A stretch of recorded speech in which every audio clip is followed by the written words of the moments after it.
Number 7, 7 Days to Die. 7 Days to Die treats the apocalypse as a hard-won struggle to build, fortify, and endure. In a vast, fully destructible sandbox, you fell trees, mine ore, and turn scrap into concrete as you piece together a shelter that has to stand through ever stronger blood moon sieges.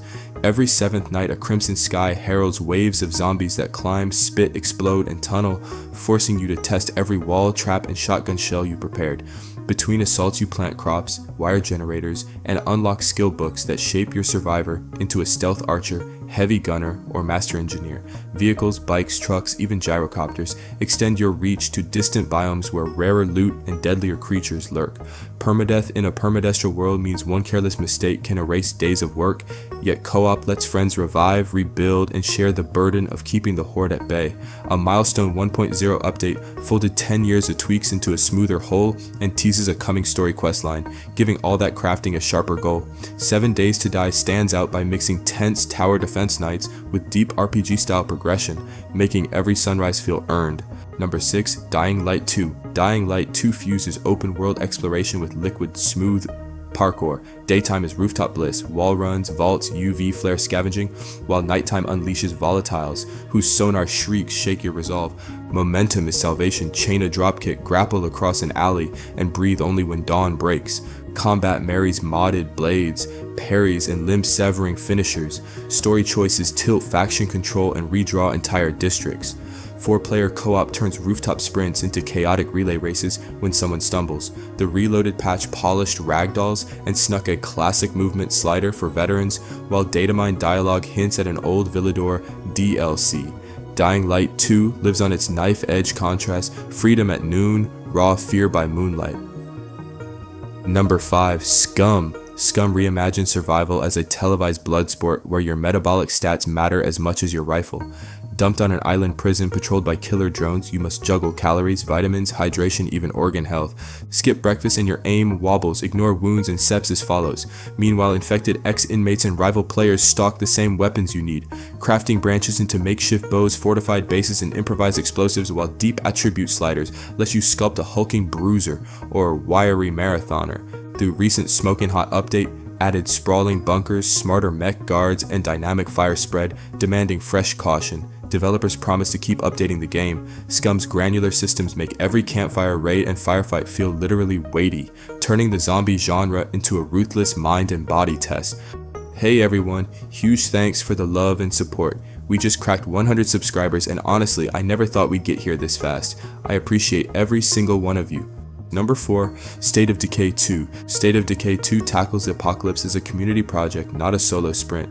You secure a derelict storefront, rip out counters for lumber, and nurse a ragtag squad through hunger, injury, and personality clashes. Each survivor brings strengths, gardening, mechanics, sharpshooting, and flaws like rivalries or panic attacks. Vehicle repair, diplomacy with enclaves, and an ever-mutating blood plague horde pile strategy onto every supply run. Lose someone to a feral's ambush and morale nosedives, forcing tough calls about curfews and outpost placement. 4-player drop-in co-op turns lumber runs into tense convoys where every gaskin counts. Juggernaut Edition bundles all DLC and recent patches add dynamic sieges plus performance boosts. State of Decay 2 shines by making you care who sleeps in every bunk and what happens if that bunk stays empty. Number 3, DayZ. DayZ drops you in rural Chernaris, where the undead lurk in pockets, but living survivors are deadlier still.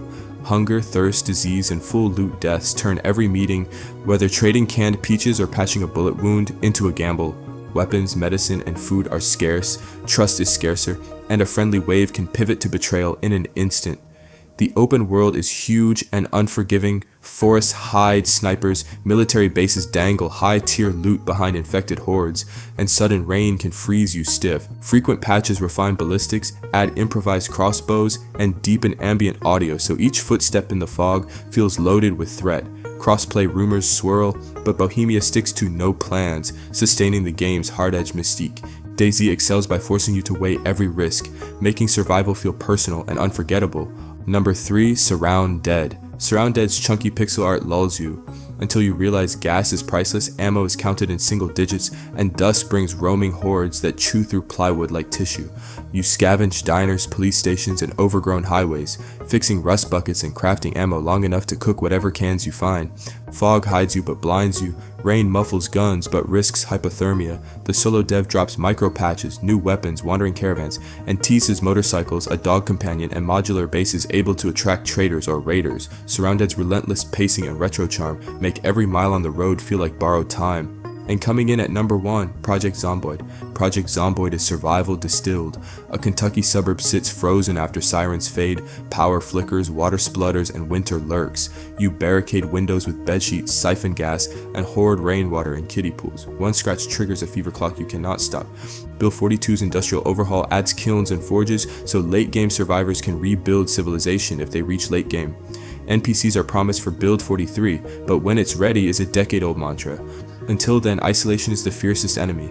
Diaries on corpses recount careless midnight raids or quiet resignation, yet victories, planting cabbages by flashlight, tuning a battery radio for weather, feel monumental. In Zomboid, each extra day is a triumph carved from silence and dread. Honorable mention, DayZ Gone Remastered. DayZ Gone trades crumbling suburbs for Oregon's mist-slick highways and the growl of a battered bike. You play Drifter Deacon Saint, John, a gruff bounty hunter who measures every mile in gasoline and bad memories. The infected are dangerous in small packs, but truly terrifying in hordes hundreds strong that flow like liquid teeth through sawmills and railroad cuts. Direct shootouts are suicide. The real game is planning ambushes, stringing tripwires, luring freakers into cliffside choke points, then roaring off before the last corpse hits dirt. Your motorcycle is lifeline and loadout in one. You upgrade suspension for backcountry jumps, swap mufflers for stealth runs, and top up fuel wherever siphon hoses still reach.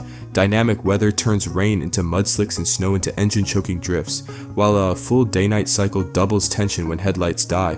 The 2025 remaster bumps resolution to 4K/60 FPS, tightens melee animations, and adds DualSense haptic cues so every rev and headshot lands in your palms. Though it narrowly missed the top 7 cutoff for current player counts, DayZ Gone earns its kudos by making loneliness and the thunderous payoff of outsmarting a 300 freaker horde feel cinematic, personal, and brutally satisfying.